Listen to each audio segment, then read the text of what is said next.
This is Capital Insider, taking you inside politics, policy, and government in Oklahoma. I'm Dick Pryor with Quorum Call publisher Sean Ashley. The Oklahoma Turnpike Authority has received conditional approval from the Oklahoma Council on Bond Oversight to issue bonds to fund the Access Oklahoma Turnpike extension in central Oklahoma. Sean, first, what is the Council on Bond Oversight? Unlike several other states, Oklahoma does not issue general obligation bonds that are supported with specific tax revenue without approval from a vote of the people.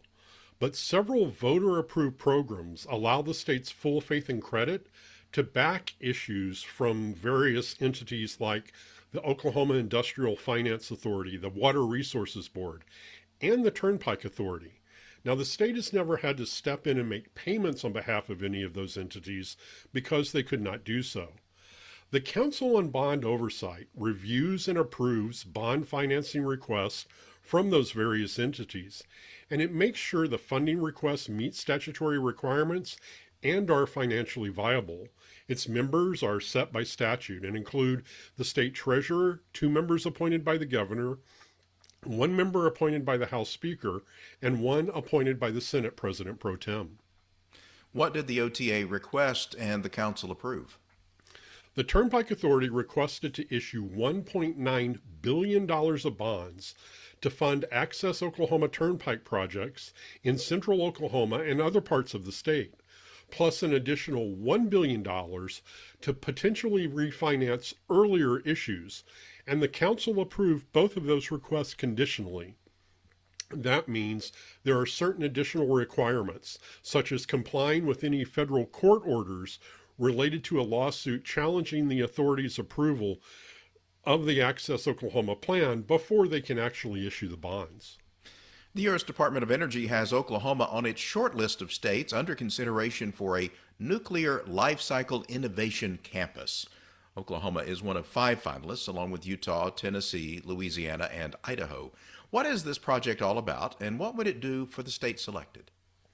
According to the U.S. Department of Energy, the Nuclear Life Cycle Innovation Campuses are an effort to modernize the nation's full nuclear fuel cycle by locating functions such as fuel fabrication, enrichment, reprocessing of used nuclear fuel, and disposition of waste.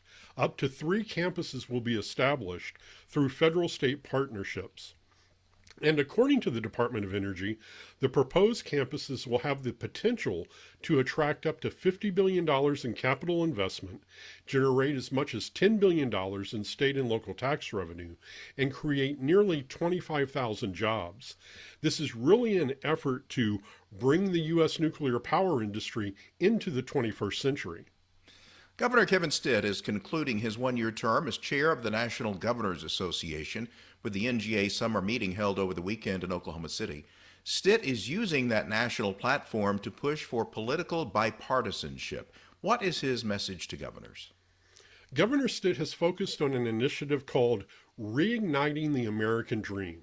And over the past year, this initiative has explored best practices and research designed to inform policies and practices in areas that include unlocking economic opportunity by advancing the American dream through entrepreneurship, innovation, and economic mobility, empowering every learner through reimagining education to equip every learner at every stage for a changing world, and energizing the future by powering America's next chapter by investing in secure, smart, and sustainable energy systems.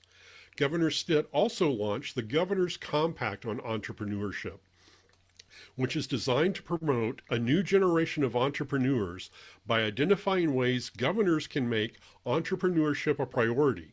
It was signed by more than 25 governors.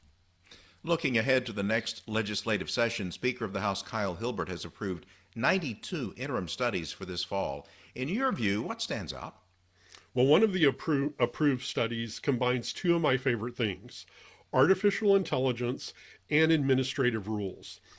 This study will look at what additional reforms are needed in administrative rules and what processes or procedures might be enhanced or improved by utilizing AI. Another approved study that caught my eye focuses on political violence and lawmaker safety. It was requested by Representative Mark Lawson, a Republican from Sapulpa.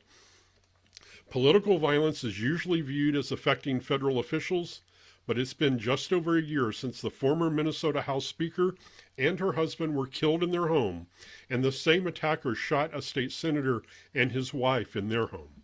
There's a lot for lawmakers to work on. Thank you, Sean. You're very welcome. For more information, go to quorumcall.online. You can find video of Capitol Insider segments on the KGOU YouTube channel. Audio and transcripts are at kgou.org. And look for Capitol Insider where you get podcasts. Until next time, with Sean Ashley, I'm Dick Pryor.